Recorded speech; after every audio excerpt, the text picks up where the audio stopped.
Hello, and welcome to the Arn Eddie experience. We're back. Again, we almost disappear and then come back. We're like, a I very yeah, retired wrestler.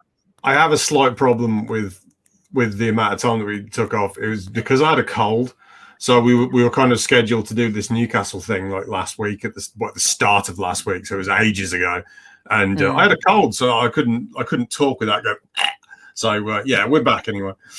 We're back. We're back again, like everyone else. Your favorite podcasters who met up finally during during a lovely game of Dundee United versus Ross County, which Aaron will talk about, I believe, on his ground hopping podcast with Mike Kilby. That's coming Um, out Saturday. Just a quick plug for Saturday, that. Saturday Saturday, at 10 10. a.m. But as saying, as we always do, my name is Eddie Sideburns. Joining me is Aaron Furious. Let's get into it. Football as we know it, forever still dead. Only more confirmed by Newcastle United. Mike Ashley finally gone, but unfortunately, you've now got the South. Is it the family of Saudi Arabia? Is it the entire country of Saudi Arabia? Who really knows? Aaron, It's the what PIF. is the Is what PIA? it is, the PIF. So there's an important distinction to make between because I've heard people saying that the Saudi royal family themselves have bought Newcastle United, which is not true. It's been purchased by the Public Investment Fund of Saudi Arabia, which just happens to be run by the royal family of Saudi Arabia. So it's not actually been bought by the royal family of Saudi Arabia, merely by the company that they run. Mm-hmm. Just in case any Yes. Newcastle Okay. fans weren't sure who's bought them, it's not the Saudi royal family. It's a company run by the Saudi royal family, and that's how they got past the Premier League's loopholes. Quite how I still don't understand, but here we are. I mean, there was also the part of paying, $1 billion to the zone to have the coverage be allowed, because obviously the Saudi Arabia in Saudi Arabia there was no Premier League coverage. Everyone was kind of pirating and streaming. So obviously they've now found that loophole again, from what I remember. Yeah. So they tried So to there was a lot. buy the club.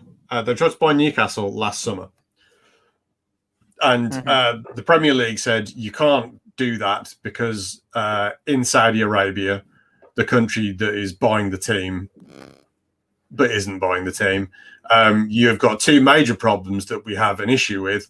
One is your terrible human rights record, and the other one is the piracy of the Premier League that you're allowing to take place, and you're going to have to sort those out before you are able to buy a team in the Premier League. So they sorted out the piracy bit. Yep. And they didn't do anything about the human rights bit, but apparently that was enough. So I think we know exactly what the Premier League was really worried about, and that was loss of revenue. So their precious money is safe. Whereas if you're a homosexual in Saudi Arabia, you're in no way safe. Punishable by death. Yep, that's a thing. There's some pretty dodgy human rights issues in Saudi Arabia that I just want to kind of point out, because a lot of Newcastle fans have been saying, what's so bad about Saudi Arabia? So Saudi Arabia is run by the royal family. So it's a birthright that they run the country. So there's no elections. There's no way to replace the Saudi royal family. They run the country. They will continue to run the country for the foreseeable, unless there's some kind of bloody revolution where they're dragged out into the streets and shot, which I think is unlikely. Yeah. That only happens in poor countries where the governments get destabilized by the United States, and they don't want to destabilize the Saudi government because they're mates with them. So that's not going to happen. So they're stuck there. It would be nice. It would be nice just to see the Saudis get overthrown, but it's not going to happen. Hello, mate. So that is the situation in Saudi Arabia. I'm just going to pause out. Yeah, Ivan McGann's the Premier League look the other way on human rights. The Saudis look the other way, and they're wearing fake beards and/or tea towels. Well, actually, there was a statement released, I believe, by Newcastle, by the new ownership, asking people to not wear tea towels and do that stuff because they didn't want other people to be offended by it. But yeah, Strange. I mean, personally, I'm not offended by somebody running around with a tea towel on their head, whereas I am quite offended by Saudi Arabia's human rights record. So, Newcastle fans were kind of up in arms about this and saying, "What's so bad about Saudi Arabia?" And I honestly think that the people who are doing that just don't know what the situation is in Saudi Arabia. So I pointed out that they are basically unelected royals who run the country. Mm-hmm. And in the country of Saudi Arabia, it's illegal to protest. It's illegal to demonstrate. It's illegal to criticize the government, which none of that sounds right to me. I think you need to have some kind of freedom in there, considering there's no elections, so the people have no say whatsoever in the running of the country. And it's basically a bunch of rich lads who got to the oil first who get to make all the rules and basically reap all the benefits. So that's Saudi Arabia. They have some bizarre punishments that they mete out for various crimes against the state. For attending a democracy rally, a 17-year-old was effectively tried and was sentenced to being beheaded and then crucified. 17-year-old. This would surprise me, but then I just remember that obviously one of the major incidents that people have been bringing up, the murder and execution of Jamal Khashoggi, and it's just not a surprise. It's not even an execution, though. Basically, so we'll move on to Jamal Khashoggi. So, for those who don't know, Jamal Khashoggi was a journalist. He had been somewhat critical of the Saudi regime. So, in Turkey, he went to the embassy there and was dismembered. I'm not going to go out and say it was under instruction from Mohammed bin Salman, who is the Crown Prince of Saudi Arabia, but it probably was. I don't know if that's been proved. The CIA, yeah, well, the CIA in 2018 basically concluded that bin Salman ordered Khashoggi's execution, and I'm pretty sure the Attorney General of Saudi Arabia eventually stated that the murder was premeditated. So, I mean, there's no being around the bush. We're not going to get sued. It wasn't even just they killed him; they chopped him into pieces while he was still alive. Yep. I'm aware this is somewhat darker than our usual material, but this is the kind of thing that Newcastle fans have to understand, why there is outrage against the human rights situation in Saudi Arabia. And it's not even just that. It's the things that you can get the death penalty in Saudi Arabia for any number of slights against the government, but those include homosexuality, apostasy, which, if you're not familiar with what apostasy is, that's basically if you abandon the Islamic religion, that's considered a crime punishable by death, beheading specifically. Witchcraft, which is an oddly weird descriptive word to excuse them chopping the heads off women they don't like. They're punishable by death. Might say it's more uplifting than the Euro final results. I mean, I was extremely. I mean, you were fine. Yeah. You were fine. I turned up my salt a bit. So what I've heard from the Newcastle fans have had various defences as to why they should be allowed, that the Saudis find that they should be allowed to take over. So the number one is that it's been allowed before, and that basically Qatar owns Manchester City, and that is true. Qatar's human rights record is also quite bad. The suggestion that nobody has ever criticised Qatar's human rights record, has never criticised the Premier League for allowing Qatar to basically buy Manchester City as a football club, is not true. The criticism is very much there. Saudi Arabia is actually far worse than Qatar for their human rights record, and Qatar have basically killed like 1,000 people while they were building stadiums for the World Cup that they bought. Yep. And I mean, it's worse than that is going a ways, but it is. I mean, I think if you're a Newcastle fan and you're listening or watching, we're not like, I understand obviously they're gonna bring up the whole Mike Ashley and how he's horribly kind of ran the club and stuff like that, and obviously Mike Ashley is, you know, just as bad in terms of human rights in certain ways, but not as bad. So this is my point too, is people saying, oh, but they're bad, but Mike Ashley's also bad. And Mike I'm Ashley doesn't execute people for doing a 0-hour contract. Yeah, I'm pretty sure that outside Sports Direct, if you say Sports Direct's crap, you don't get beheaded. He doesn't go around killing his employees for being gay or practicing witchcraft. And when people leave Sports Direct, they don't get beheaded. Like there's generally no beheading surrounding Mike Ashley. He would if he could, says Mike. He would probably put them in a massive Sports Direct mug if he could. A massive Sports Direct mug to cover everyone else in. I mean, I'm not defending Mike Ashley here. Mike Ashley's a terrible human being. His 0-hour contracts were basically illegal, in my opinion. Yeah. But just because Mike Ashley is bad does not necessarily mean that he's as bad as the Saudi Arabian government. Because he isn't. No matter how you look at it, it's not true. Mm-hmm. The third point that they keep bringing up is that basically all rich people are bad. And okay.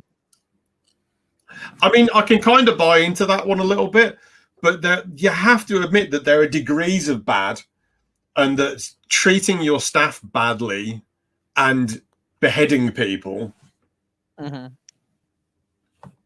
there's no balance there. That's just not it. One does not equal the other. It's not the case at all. And finally, number 4 is that other companies are owned by the PIF that are popular and are used by like the likes of us. Like Twitter, for example, is part owned by the PIF, the Public Investment Fund, Saudi Arabia. However, they own tiny fractions of these companies, have no real say in how they're run, and only benefit from the bottom line. So they're basically just an investor. They don't have any real say in how the club is run. Twitter FC. They have no real say in how that's run. They get some money out of it. And if you feel bad about that, then you're going to feel bad about literally anything that you do as you move through life, because everything is degrees of bad. And if you start picking away at it, you're going to find out things that you don't want to find out. But it's still not going to be as bad as having the Saudi Arabian government buy your club, because they have an 80% stake in Newcastle and have a genuine say in how things are done. And I think it's been quite a conscious decision for them to put Amanda Staveley like at the forefront of the takeover, as if to say, we respect women. There's no misogyny in Saudi Arabia. Yeah. They only let women drive cars last year. I mean, hey, and I know you're going to hate me mentioning it, women can now wrestle in Saudi Arabia for WWE, but they have to be have to be heavily clothed. It just leaves this whole thing. If you're a Newcastle fan, of course, you're going to be extremely happy about the money side of it, and obviously everything that's happened previously before. But like, there's just part of it where it's just like you just want it to go badly. there's people who wanted to go badly because of the government and the government stance. And technically, it's the PIF. Obviously, it's not the actual, family or wherever this. It's the people. PIF, which are run by Mohammed bin Salman, the Crown Prince of Saudi Arabia, no connection whatsoever to the Saudi government. No connection whatsoever. Yes, it's again one of these teams that are gonna, they've chosen a random team. Newcastle, obviously, they had the attempt last year and then it got blocked because obviously everything we've mentioned. They've now finally got it because they've done everything that they were basically told, and then it's like, forget about the morale stand. Sure, all good regardless, It just really, again, it just reminds me how much that, as much as we're doing a sports and football podcast, how much I really actually get to the point where it's like I dislike the backside of football and the behind the scenes bit. And it's, it's why you want to support your lower league clubs and stuff like that, and go and support homegrown football. This just feels like it's, we've chosen the team at random. We're now in control of it. Let's go and spend a lot of money, and just, if anyone asks about our human rights stuff, we'll just say, well, we're working on it, we're improving on it, but then really they won't ever improve on it, and I don't think they will for quite some time. To be fair, look, when this first went through, I was absolutely furious. Like, I was properly enraged. So if we'd have done it, if we'd have done the show then, you'd have had to have peeled me off the walls. I'd have been screaming because I was so angry. I've calmed down a little bit since because these things are inevitable, and it's like, what can you do about it? But I'm still angry. I'm still angry about the reaction of the Newcastle fans. I'm angered at Sky and their softball treatment of the whole thing. Like, there was no challenge from Sky, from BBC, from any of these lads. Nobody's gone in there and gone, human rights record? No, we're not going to acknowledge that. No, not at all. Okay, we'll just let them go back to bombing Yemen, back to the Stone Age. Let's not. So that's disappointing for me. But then at the end of the day, it's all about money. Mm-hmm. So I do want to talk. See, this sport has become. Oh, sorry. This sport has become, just, as I say, it's always been money orientated. It's just becoming now to it's, instead of it being behind the scenes, it's now at the forefront. And Sky will, the pundits on Sky will just throw softballs because, Gary Neville, cares. They all care about their money more than anything, and they're doing their other businesses. Gary Neville has the become same kind of thing technically with.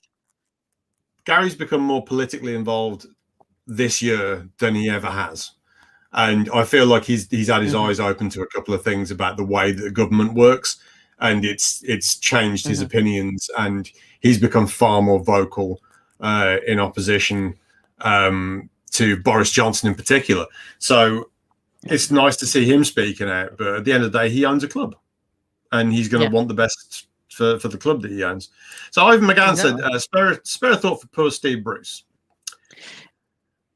What do you make of old Cabbage Head Steve? Do you think he's been unfairly treated in all this? Because he didn't really get. I mean, the thing is, we talk about Mike Ashley not contributing anything to Newcastle, but he's kept them in a decent league position. Any Newcastle fans who are saying, "Oh, we couldn't possibly have had it worse," well, look at Sunderland.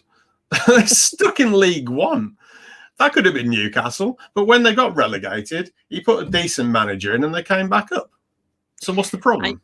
I think so. Do I feel sad for? I mean, I think Bruce came into the job automatically with people back against him, because wasn't it a case of, it was, if I'm correct, and I'm just doing a quick Google search again, it was Rafa who was in charge of them, and then it was Steve. Yeah. So Rafa basically left because he thought that the club was lacking ambition in the transfer market. He basically didn't want to take them into the Premier League, because he's like, well, we're not going to do very well. So yeah, off you went.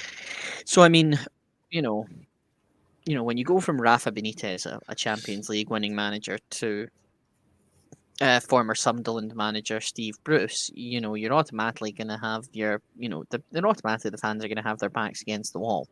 I mean, you talk about the greatest thing that Mike Ashley's ever done for that football club is give Alan Pardew an 8-year contract. That's good stuff. If we talk about stuff, that's what he's done. That team during the Mike Ashley era, they have went from they were relegated. They were then brought back up. Yeah, twice. Twice. Alan Shearer even relegated them. So imagine how he must have felt when that happened. And they've been back up and back and forth. I think the problem lies within Ashley wants to spend as little as possible, or Ashley at the time wanted to spend as little as possible when he could. On the odd occasion, spend big to show like, we definitely mean business, but then just focus on the ticket sales and just make sure they were at balance. Whereas with Rafa, obviously, Rafa wants to be successful. The man's won a Champions League. I know I keep mentioning it, but he has. He's won the Champions League. He's won La Liga. He's done quite a significant lot for that team. So I think the trouble is, like, people saying, "Oh, Mike Ashley spent no money." He spent 40 million quid on Joel Linton. I mean, yes, but he spent 40 million quid on Joel Linton, but that's still 40 million quid. I say that's what I said. I don't think. I think he tried to spend as little as possible, but as I said, on the odd occasion, would go and spend quite a bit of money. But I mean, Almiron on the odd occasion. Yeah, Miguel Almiron was like the same year, and he was like £21 million, something in that region. So that's an awful lot of money for players for a team that's in the bottom half of the Premier League. So I don't buy the whole Mike Ashley doesn't spend any money. I think where it's coming from is a position of, you look at the amount of fans that Newcastle have got, and this is why the Saudis have bought them. Newcastle have an enormous natural fan base. We talk about stuff like this on the Discord, where I think Domi has brought up in the past about Leicester and how he feels like Leicester can be one of the big four teams in the country. And I'm like, I don't think they can, because they don't have that natural inbuilt fan base. Leicester's not a big footballing city. Newcastle, on the other hand, is an enormous footballing city. They're averaging 46,000 fans this season, which is a staggering number considering how bad they've been. It's a big stadium. It's a big stadium and a big fan base. Well, I can see where you're coming from 100%. I think the thing is, yes, they've spent money, but then it's like here and there in terms of that. And I get where you're coming from. I do think, I say Newcastle has, it's I'm going to use a phrase. It's like from Sunderland till I die. I think Newcastle is very heavily. Newcastle is a football town. One of the main important things around that, with a 52,000 seater stadium, is football. So of course, that people are going to look at that and go, okay, that's a team we can definitely invest in. And also, are they going to improve things around the ground or not? No, not around, and also in the city. They've said the right things about community, what they want to do surrounding the club with community, with youth programs, with stadium development. They're saying all the right things, but I don't like it. I don't like it at all. It's understandable. I mean, if we look at it, I see it's very easy to, there's a potential they'll sell out consistently if the Saudis come in, because if the Saudis come in, I mean, they're not far off. Next season, if they're still in the Premier, if they're still in the Premier League next season, then they're immediately going to get sellouts consistently. I feel like it'd be really funny if they went down. Although if they did go down, they would quite easily assemble the best team in the Championship and come straight back up. But like, it would be funny. Oh, it'd be absolutely hilarious. I mean, I think they've said they're going to be spending. I think the budget was 50 million they were going to give for the January window. I could be completely wrong. That's what they've said. They've said 50 million. They can spend towards 200 million without causing any FFP issues. And the part of the bonus of them Newcastle being so frugal over the past couple of seasons is they financially are in a position where they can spend because they haven't lost any money. So they should probably thank Mike Ashley for that, because he didn't spend any money in his last couple of years there. So, I mean, what those, like 20 million on Joe Willock, and I guess Sam Maximin would probably be under the umbrella of the last 3 years. I can't remember how much they spent on him, to be honest. But Alan Sam Maximin.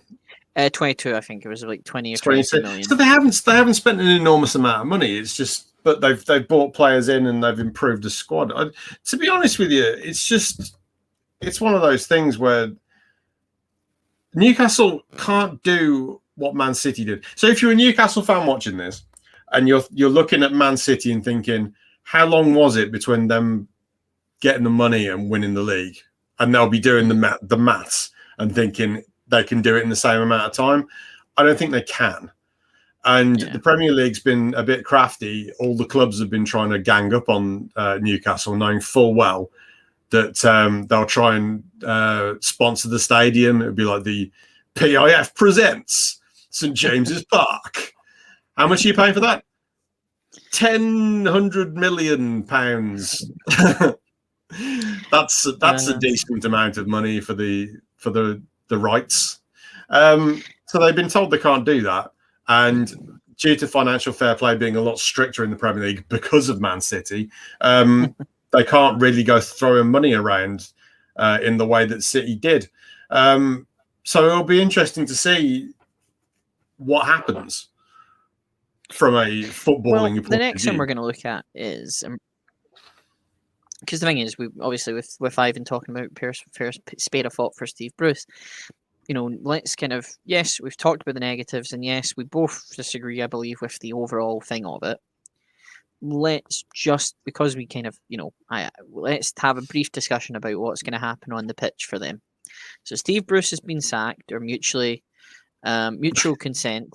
Yes, the mutual consent was they all agreed that Steve Bruce was rubbish and asked him to leave. And Steve went, all right then. And I think Steve agreed because he was probably sick and tired of basically not being well liked. Honestly, I hope he got a massive payoff. I hope Steve Bruce is off to the beach. 8 million. Yeah, he can retire. Yeah, he can retire easily now. He'll be happy to go and retire, sit on the beach, and just count his cash.